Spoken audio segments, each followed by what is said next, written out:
When we talk about trust, most of us imagine it as something that other people must earn. But the truth is, trust is not a prize someone wins.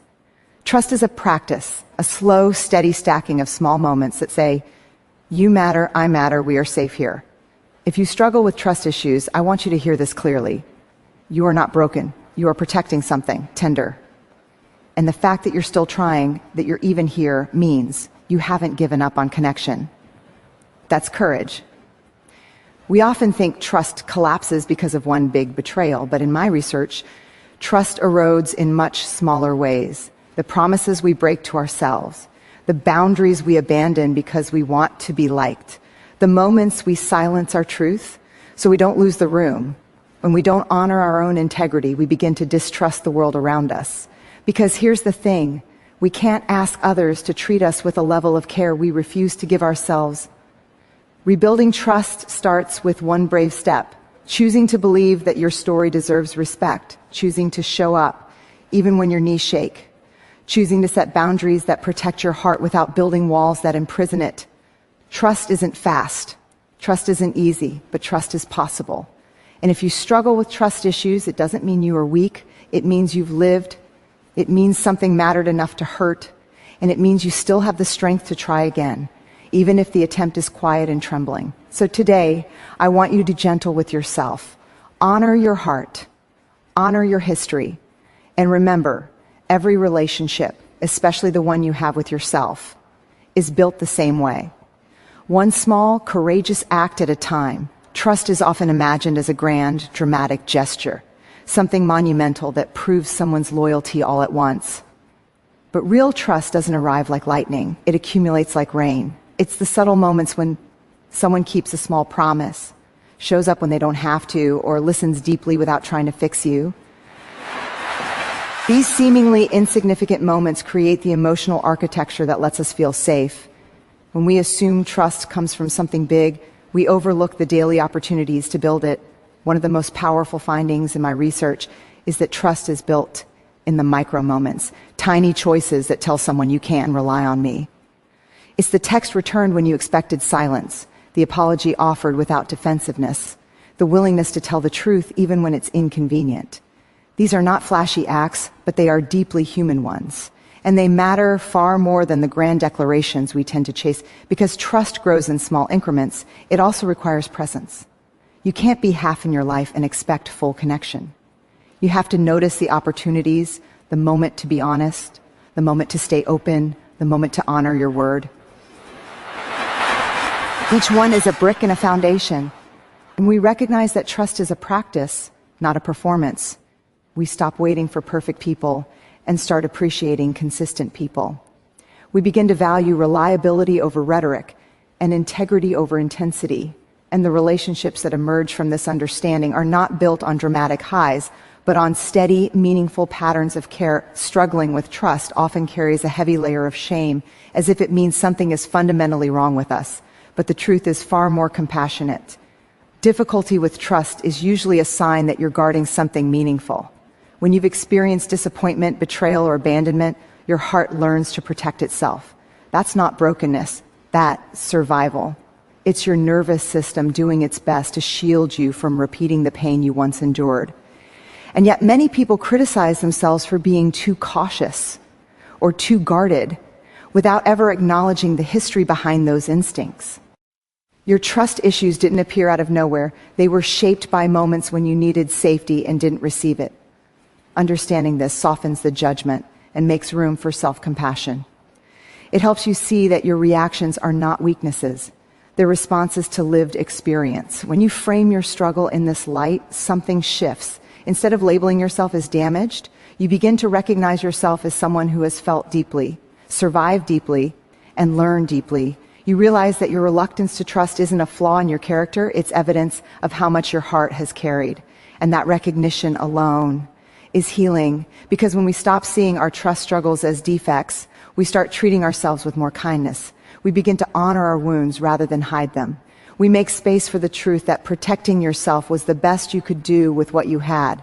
And from that place of honesty, new possibilities for connection quietly begin to grow. One of the most overlooked sources of trust issues is the quiet internal erosion that happens when we repeatedly betray our own boundaries. Every time we say yes when we mean no, or stay silent when our truth is begging to be spoken, we chip away at the foundation of self-trust.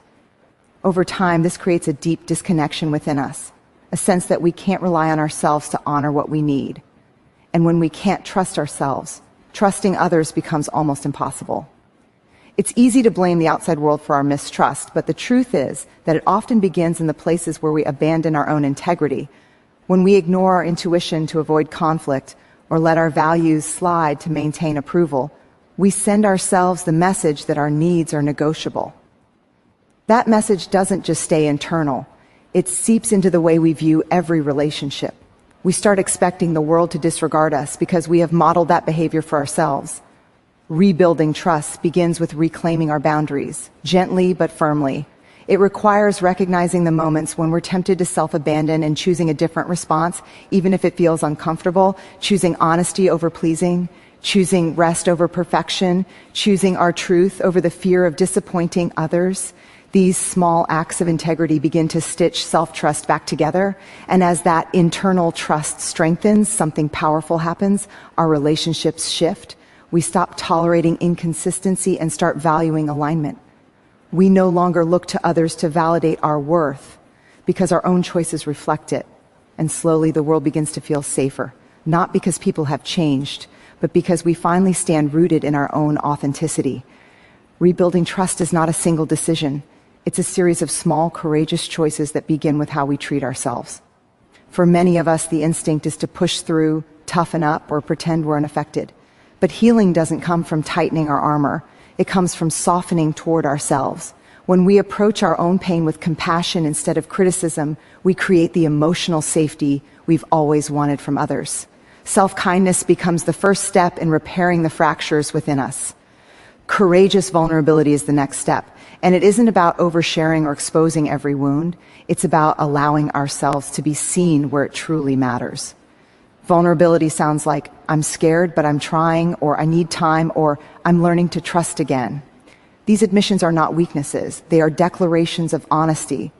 When we allow ourselves to show up imperfectly, we step out of the roles we've played to survive and into the truth of who we are. The process of rebuilding trust asks us to move slowly, intentionally, and with a sense of dignity. It doesn't demand that we open the floodgates. It only asks that we open the door a crack. Each moment of courage, each time we choose to speak truthfully, set a boundary, or stay present, teaches our nervous system that safety is possible again.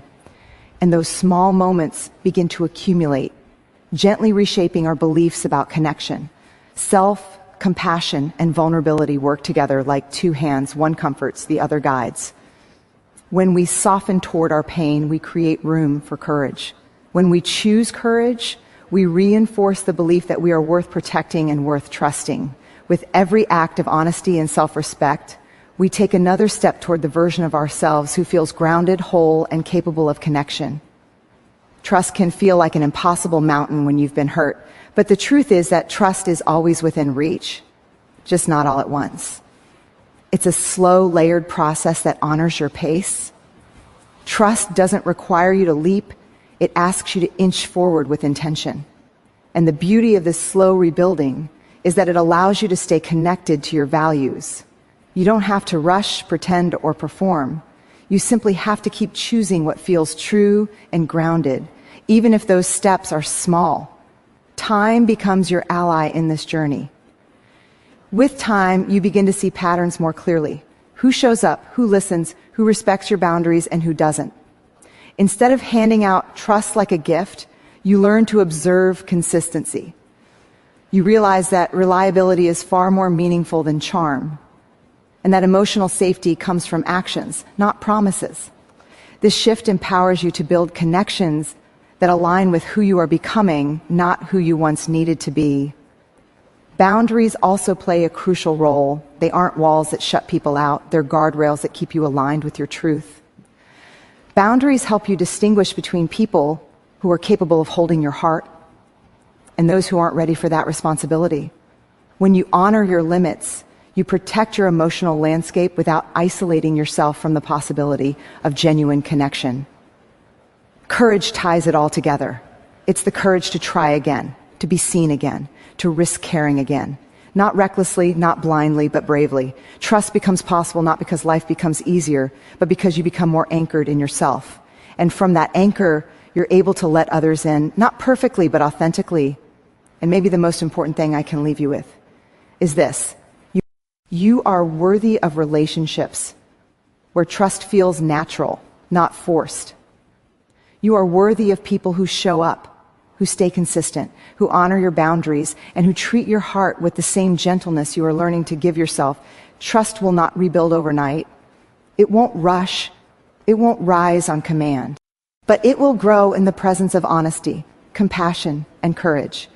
Every small act you choose, every boundary you hold, every truth you speak, every moment you stay present instead of shutting down. These are bricks in the foundation of a life where connection becomes possible. Again, you don't have to be fearless. You don't have to be perfect. You just have to keep showing up for yourself in these quiet, brave ways. Because the real story isn't about the people who failed you. It's about the person you're becoming now. Grounded, aware, open, and learning to trust from a place of wisdom rather than fear. You are not behind. You are not broken. You are building one small, courageous moment at a time.